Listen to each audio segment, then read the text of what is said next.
तो दोस्तों, अजमेर शरीफ को बहुत ज़्यादा मान्यता है भारत में और बहुत ही पवित्र दरगाह मानी जाती है। कहते हैं कि आपके जितने भी काम हैं, आप कोई भी जाए, किसी भी धर्म का जाए, अगर आप वहाँ जाके दिल से अपनी मन्नत मांगते हैं तो आपकी मन्नतें सारी पूरी होती हैं। तो मैं भी अजमेर शरीफ गई हूँ। रियली बहुत ज़्यादा सुकून मिलता है उस जगह पे जाके। एक अलग ही एहसास होता है, मतलब आप सब कुछ भूल जाते हो, आपके दिमाग में जो भी कुछ चल रहा होता है। वहाँ उस जो एरिया है ना, उस एरिया में एंटर होते जैसे आपके कदम आगे आगे बढ़ते जाते हैं, आपके दिमाग से सारी चिंताएं, सारी परेशानियां दूर हो जाती हैं। तो बहुत अच्छा पॉजिटिव एक्सपीरियंस है। मुझे लगता है आप सबको जाना चाहिए। मैं रिसेंटली दोबारा सोच रही हूँ कि बाबा मुझे बहुत जल्दी बुलाएं और मैं दोबारा उनके पास उनके दर्शन के लिए जाऊँ। सो इस बार मैं जाऊँ तो मैं थोड़ा सा और एक्सप्लोर करके जाना चाहती हूँ, बिकॉज लास्ट टाइम मैं बहुत छोटे समय के लिए गई थी। अपने एक ऑफिशियल काम की वजह से मुझे जाना पड़ा था, तो मैंने विजिट किया था।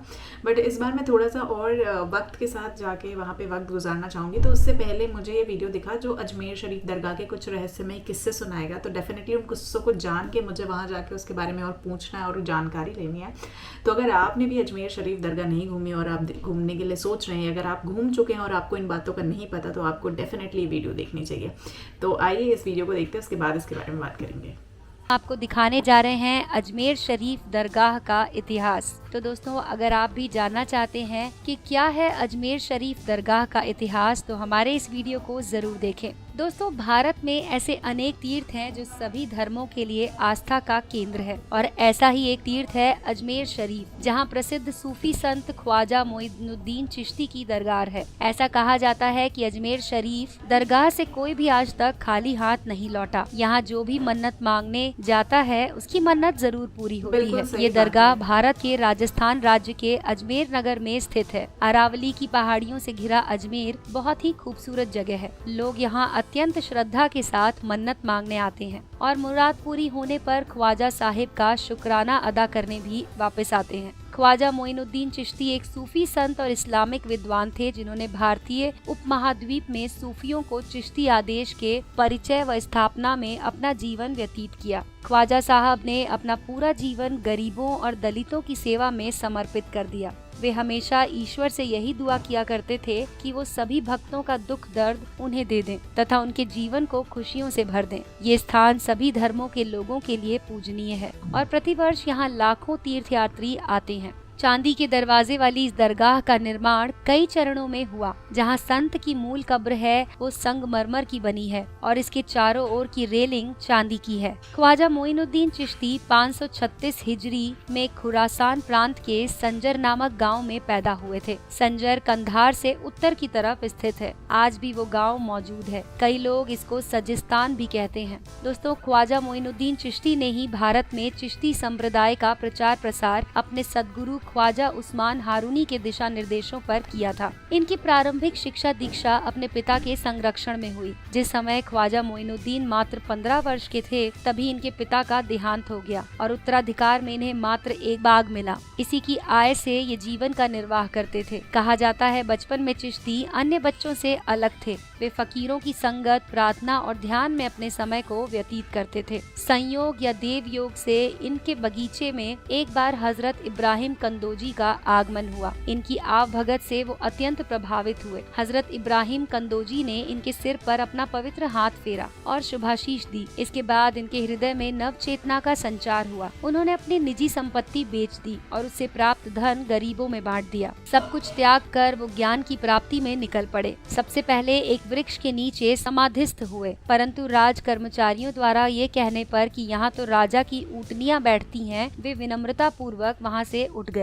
इसके बाद इनका निवास एक तालाब के किनारे पर बना दिया गया, जहाँ पर ख्वाजा मोइनुद्दीन दिन रात निरंतर साधना में लगे रहते थे। उच्च ज्ञान उन्होंने वहीं पर प्राप्त किया। उस्मान हारूनी के मोइनुद्दीन चिश्ती मुरीद बन गए। चिश्ती समरकंद, बुखारा गए, गुरु के साथ रहकर धर्म की शिक्षा ली और वे उस्मान हारूनी के अनुयायी बन गए। मध्य पूर्व में मक्का मदीना तक चिश्ती चले गए। ख्वाजा मोइनुद्दीन ने अनेकों हज पैदल ही किए। ये माना जाता है कि ख्वाजा मोइनुद्दीन चिश्ती सन 1195 ईस्वी में मदीना से भारत आए। ऐसे समय में भारत आए जब मोहम्मद गौरी की फौज अजमेर के राजपूत राजा पृथ्वीराज चौहान से पराजित होकर वापस वापस गजनी की ओर भाग रही थी। भागती हुई सेना के सिपाहियों ने ख्वाजा मोइनुद्दीन से कहा कि आप आगे ना जाएं, आगे जाने पर आपके लिए खतरा पैदा हो सकता है। किंतु ख्वाजा मोइनुद्दीन नहीं माने। वो कहने लगे, चूंकि तुम लोग तलवार के सहारे दिल्ली गए थे इसीलिए वापस आ रहे हो, मगर मैं अल्लाह की ओर से मोहब्बत का संदेश लेकर जा रहा हूँ। थोड़ा समय दिल्ली रुके, उसके बाद लाहौर चले गए। काफी समय लाहौर रहने के बाद वो अजमेर आए और वहीं बस गए। जब संत की आयु 89 वर्ष की थी तब उन्होंने प्रार्थना करने के लिए स्वयं को 6 दिनों तक कमरे में बंद कर लिया और अपने नश्वर शरीर को एकांत में छोड़ दिया। बाद में उस स्थान पर उनके चाहने वालों ने मकबरा बना दिया, जिसे आज हम ख्वाजा मोइनुद्दीन चिश्ती का मकबरा कहते हैं। अजमेर शरीफ दरगाह का इतिहास। दोस्तों, प्राप्त ऐतिहासिक तथ्यों के अनुसार मांडू के सुल्तान गयासुद्दीन खिलजी ने सन 1465 में यहाँ दरगाह और गुम्बद का निर्माण कराया था। बाद के समय में बादशाह अकबर के शासनकाल में भी दरगाह का बहुत विकास हुआ। दरगाह अजमेर शरीफ का मुख्य द्वार निजाम गेट कहलाता है, क्योंकि इसका निर्माण 1911 में हैदराबाद स्टेट के उस समय के निजाम मीर उस्मान अली खां ने करवाया था। दरगाह के अंदर बेहतरीन नक्काशी की हुई एक चांदी का कटघरा भी है। इस कटघरे के अंदर ख्वाजा साहब की मजार है। ये कटघरा जयपुर के महाराजा राजा जयसिंह ने बनवाया था। दरगाह में एक खूबसूरत महफिल खाना भी है, जहाँ कव्वाल ख्वाजा की शान में कव्वाली गाते हैं। महान सूफी संत की याद में यहाँ हर साल एक उर्स भरता है, जो 6 दिन तक चलता है। उन्होंने एक अलग दुनिया का निर्माण किया। उनके धर्म की दूसरे शब्दों में व्याख्या कुछ इस प्रकार थी कि मनुष्य एक शिष्य है जो अपने आप में नदी जैसी उदारता और सूर्य जैसा स्नेह रखता है। उनके अनुसार भक्ति में सबसे ज्यादा शक्ति है। हमेशा ईश्वर से दुआ करते थे कि वो उनके सभी भक्तों का दुख दर्द उन्हें दे दे और जीवन को खुशियों से भर दे। उन्होंने कभी भी अपने उपदेश किसी किताब में नहीं लिखे और ना ही उनके किसी शिष्य ने उन शिक्षाओं का संकलन किया। ख्वाजा चिश्ती ने हमेशा राजशाही, लोभ और मोह का विरोध किया। उन्होंने कहा कि अपने आचरण को नदी की तरह पावन और पवित्र बनाना चाहिए, ताकि किसी भी तरह ये दूषित ना होने पाए। सभी धर्मों को एक दूसरे का आदर करना चाहिए और धार्मिक सहिष्णुता रखनी चाहिए। चिश्ती दरगाह अजमेर शरीफ दरगाह या अजमेर शरीफ के नाम से प्रसिद्ध है। इस दरगाह को भारत सरकार दरगाह ख्वाजा साहब एक्ट 1955 के तहत मान्यता भी प्राप्त है।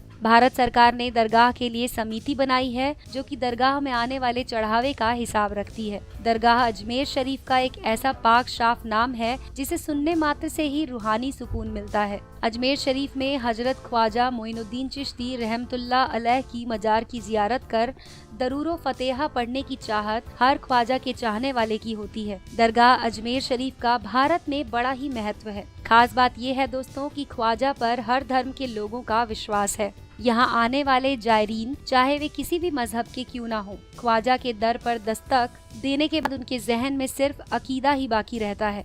दोस्तों, इंग्लैंड की महारानी विक्टोरिया हो या बराक ओबामा या फिर बॉलीवुड के सितारे, बहुत सारे लोग ख्वाजा साहिब के दरबार में अपनी उपस्थिति दर्ज करवा चुके हैं।